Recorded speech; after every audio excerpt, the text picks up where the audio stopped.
Bismillahirrahmanirrahim. Assalamualaikum warahmatullahi wabarakatuh. Wilujeng enjing sadayana. Alhamdulillah dina poe ieu urang tiasa diajar deui ngeunaan struktur jeung unsur intrinsik dongeng. Oke, alhamdulillah hari ini kita bisa bertemu lagi ya untuk membahas materi yang masih masuk ke dalam bab dongeng, yaitu struktur dan unsur intrinsik dari dongeng. Oke, sebelum masuk ke pembahasan, jangan lupa kalian untuk tetap menjaga kesehatan dengan makan makanan yang bergizi, istirahat yang cukup, dan juga menerapkan protokol kesehatan di tengah pandemi supaya kita senantiasa sehat dan kita tidak tertular dan tidak menularkan juga ke orang lain yang sehat. Oke, langsung aja kita masuk ke strukturnya. Nah, dongeng sendiri sudah Ibu pernah bahas di video sebelumnya, silahkan dicek. Nah, yang pertama di sini adalah struktur dongeng. Jadi dongeng itu dibangun oleh 3 bagian penting ya. Dongeng diwangun ku 3 bagian penting. Nyaeta bubuka. Bubuka itu artinya pembukaan. Nah, mengandung kalimat pendahuluan untuk memulai suatu dongeng. Oke, sekarang kita sambil buka buku paket kalian. Ada di halaman 10. Kita buka ya. Di sini Ibu sudah screenshot bukunya. Nah, ini adalah dongeng mengenai parung bingung. Nah, jadi di sini tadi kan ada bubuka ya. Bubuka itu adanya di awal kalimat atau di awal dongeng bahkan ya. Adanya di awal dongeng. Jadi di sini anu disebut parung bingung teh ngaran hiji tempat anu ayana di Lebah Pertelon ka jurusan Depok, Cinere, jeung Sawangan. Nah, di sini artinya yang disebut parung bingung itu adalah nama satu tempat yang adanya di pertigaan menuju jurusan Depok, Cinere, dan Sawangan. Nah, jadi itu adalah bubuka dari dongeng. Maksudnya gimana sih Bu bubuka dongeng? Jadi gini, kalau dongeng itu kan dibuat cerita singkat. Jadi dalam sekali baca kalian bisa langsung selesai menangkap isi dari dongeng tersebut. Nah, supaya kalian mungkin di antara kalian ada yang belum tahu parung bingung, misalkan baru pindah ke Depok. Nah, jadi kita bisa tahu, oh jadi bubukanya itu adalah memperjelas di mana parung bingung itu. Seperti itu. Atau misalkan nanti ada dongeng Tangkuban Perahu. Tangkuban Perahu itu di mana? Kita nggak tahu. Nah, nanti dijelaskan sedikit dalam satu paragraf lah ya, kurang lebih. Nah, itu adalah bubukanya. Jadi di sini asal nama ngaran teh parung. Nah, berarti asalnya, ini asal usulnya nih. Kita memperkenalkan parung bingung itu seperti apa.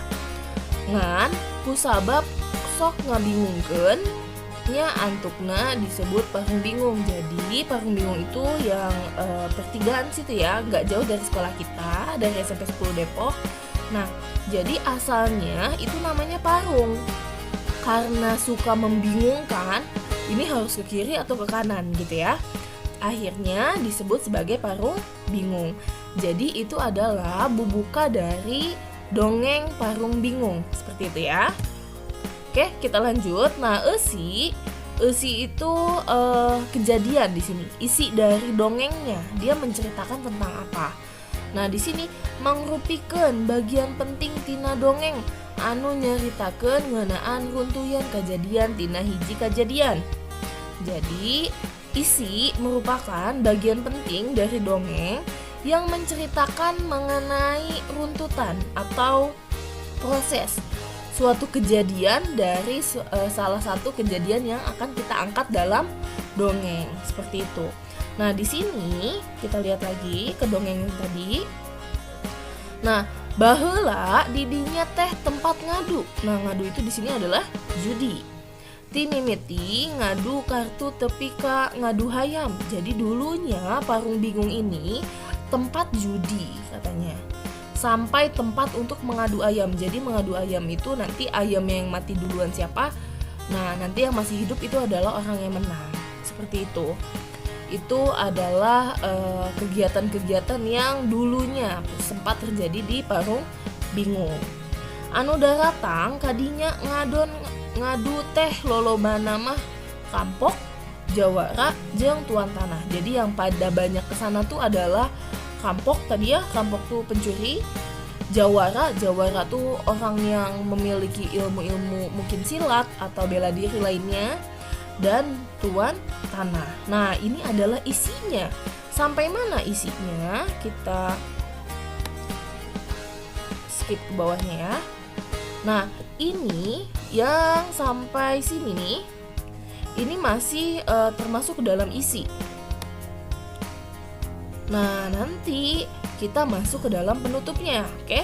Jadi sampai sini. Lebadinya salakina ngadadak linglung, teu nyaho jalan tangtungna mah balik deui ka imah. Sampai situ kurang lebih adalah isinya.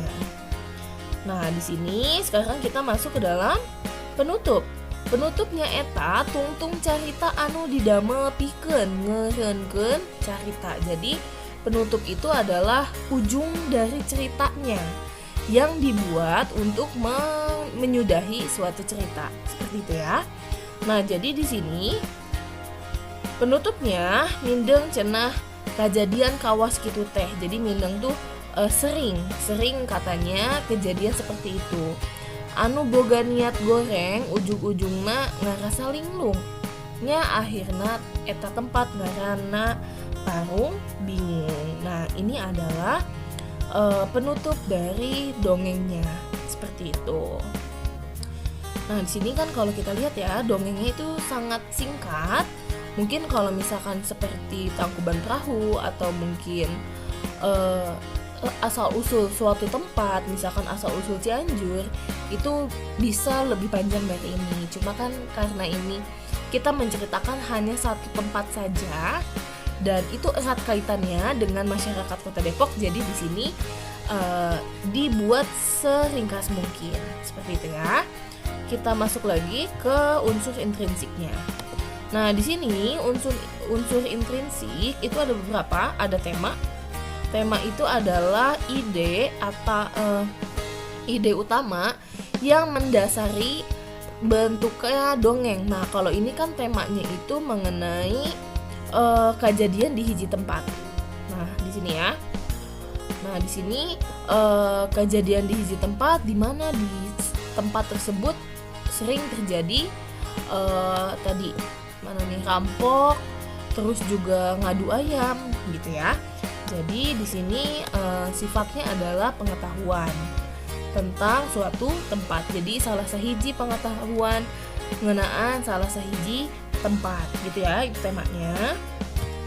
Lanjut, latarnya. Latar atanapi setting nyaeta rohangan, waktos, suasana, oge alat bikin kejadian-kejadian anu kajantenan dina karya sastra. Jadi latar itu bisa berupa latar tempat, latar waktu, latar suasana, atau latar kejadiannya itu.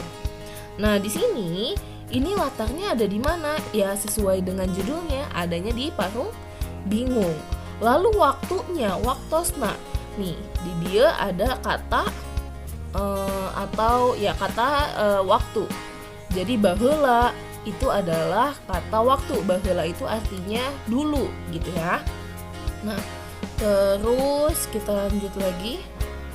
Tadi ada latar suasana, karena latar suasananya di sini tentang ngadu ayam terus rampok, itu berarti latar suasananya cukup mencekam gitu ya.